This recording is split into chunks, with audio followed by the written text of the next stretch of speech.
Nous sommes de retour dans les tutoriels d'Awacor pour voir un nouveau chapitre et en particulier la gestion des serveurs qui tournent en tâche de fond.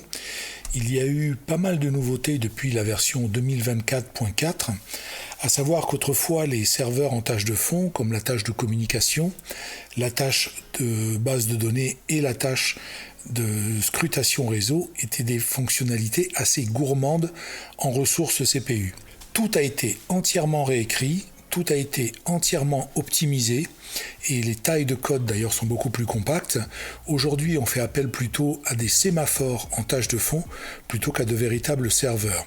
Résultat, nous avons un fonctionnement qui est beaucoup plus fluide au niveau de l'application et un PC qui est beaucoup moins surchargé en termes de ressources CPU.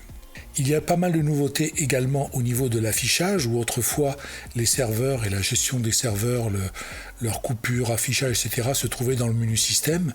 Maintenant, on reste dans l'écran principal de l'IDE, l'interface de développement, et on a ici un nouvel onglet qui est apparu.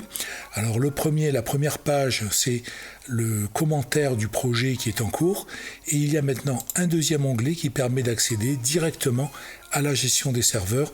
On a un système qui est beaucoup plus visuel et beaucoup plus accessible. On peut afficher les serveurs, on a des boutons pour ça, pour différentes fonctions, comme afficher les serveurs, les masquer complètement, les mettre en haut de l'écran ou les mettre en bas, les couper, les relancer manuellement ou faire ce que l'on appelle un kill, c'est-à-dire un arrêt d'urgence de tous les serveurs qui sont en tâche de fond. Vous remarquerez que vous avez des boutons ici qui sont plutôt des indicateurs que des boutons d'ailleurs, qui sont en vert pour le NetView, les tâches de communication, DBMS et la gestion de la base de données, les mails et le média. Tous ces serveurs sont affichés en vert, ce qui veut dire qu'ils fonctionnent en tâche de fond. On va voir d'ailleurs que à chaque lancement de projet, vous avez automatiquement ces sémaphores qui se lancent en tâche de fond. Vous pouvez bien entendu, à la fermeture d'un projet, demander à ce qu'il se ferme automatiquement aussi. Ça, je reviens pour cela dans l'onglet des projets.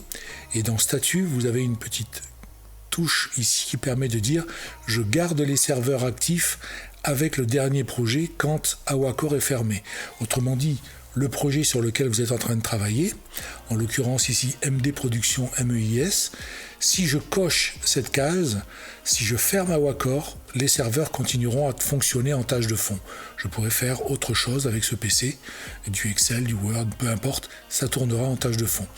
Si je laisse cette case libre, ça veut dire qu'à la fermeture de ce projet ou d'Awacor, les serveurs s'éteignent automatiquement. Idem, on a la possibilité de dire quels sont les PC ou le PC sur lequel fonctionnera les serveurs. Soit on y met une adresse précise, l'adresse IP du PC, ce qui veut dire que même si tout le monde sur plusieurs PC différents en réseau lance ce projet, il n'y en aura qu'un seul qui effectuera les tâches de communication avec les différents automates et les tâches de gestion de base de données. Si on active tous les ordinateurs, là effectivement, l'ensemble pourra lancer les serveurs de MD Production MEIS. Donc, c'est à ce stade que l'on indique si on les garde en mémoire ou pas. Alors, comment ça se présente ? Je vais volontairement réduire l'affichage de Awacor et on va demander tout simplement à afficher les serveurs avec le bouton qui se trouve dans la gestion des serveurs eux-mêmes. Voilà, tous les serveurs sont affichés. On a plusieurs serveurs de type NetView car on observe plusieurs branches réseau simultanément pour la scrutation des équipements en IP qui sont sur le réseau et qui assurent la communication et la collecte des données. On a une tâche de communication qui pour l'instant ici n'est pas liée. On a une LED rouge qui nous indique que le lien n'est pas actif. C'est la tâche qui permet de communiquer avec l'automate Storian.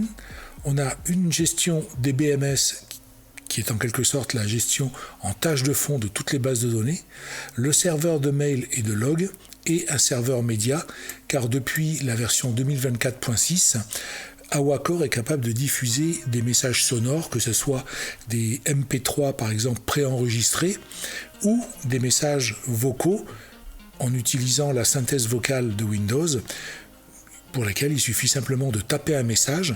Les champs macro dynamiques sont autorisés d'ailleurs dans les messages, et ça c'est automatiquement diffusé dans la sonorisation. Si votre PC est connecté à un amplificateur et avec une diffusion dans toute votre usine, automatiquement tout le monde entendra soit des sons de cloche, soit des messages préenregistrés, soit tout simplement des messages dynamiques vocaux.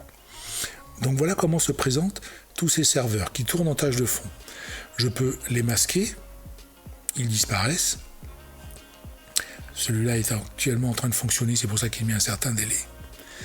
Ou je peux les réafficher tout simplement, ils reviennent. Vous remarquerez également que tous sont en fonctionnement. La LED en bas du sémaphore est actuellement en mode run. Si je passe sur l'interrupteur de scrutation au niveau de la gestion des serveurs et que je fais une pause tout simplement, vous remarquerez qu'ils passent tous en rouge. Elles sont maintenant en stand-by, plus rien ne fonctionne. Le heartbeat, lui, fonctionne toujours au rythme des secondes. Aucun souci avec ça, ce qui veut dire que ces CPU-là répondent bien aux demandes et je peux à tout instant les remettre en marche. J'active scrutation et les voilà qui repassent en vert. Si je désire tuer tous ces serveurs, les arrêter volontairement, je peux tout simplement cliquer sur le bouton rouge. Tous ces serveurs vont s'arrêter et bien entendu les indicateurs passer en orange pour indiquer que plus rien ne fonctionne à l'heure actuelle. Donc si vous n'avez plus de communication, de scrutation au réseau et tout, c'est normal, là vous les avez volontairement arrêtés. Je peux demander à les réactiver manuellement. J'attends quelques secondes, le temps qu'ils se lancent en tâche de fond. Voilà, c'est parti. Tout est relancé. Donc les serveurs peuvent véritablement se lancer, s'arrêter manuellement, ou vous pouvez laisser ces choses se faire automatiquement au lancement d'un nouveau projet. Il est intéressant de noter que ces sémaphores peuvent être en nombre illimité sur un PC. Je veux dire par là que vous pouvez par exemple travailler sur un projet, en l'occurrence celui-là, MD Production MEIS, garder les serveurs fonctionnels même si on quitte ce projet. Ça veut dire que les fonctions de gestion et d'acquisition de toutes les données de MD Production MEIS vont continuer à fonctionner, tant que le PC sera allumé, bien sûr. Et si vous passez sur un autre projet et que là aussi vous lancez les serveurs en direction d'autres équipements pour d'autres tâches, etc., ils vont tourner également. Ce qui veut dire qu'on peut avoir plusieurs projets avec leurs serveurs et leurs sémaphores dédiés qui tournent en même temps sur le même PC.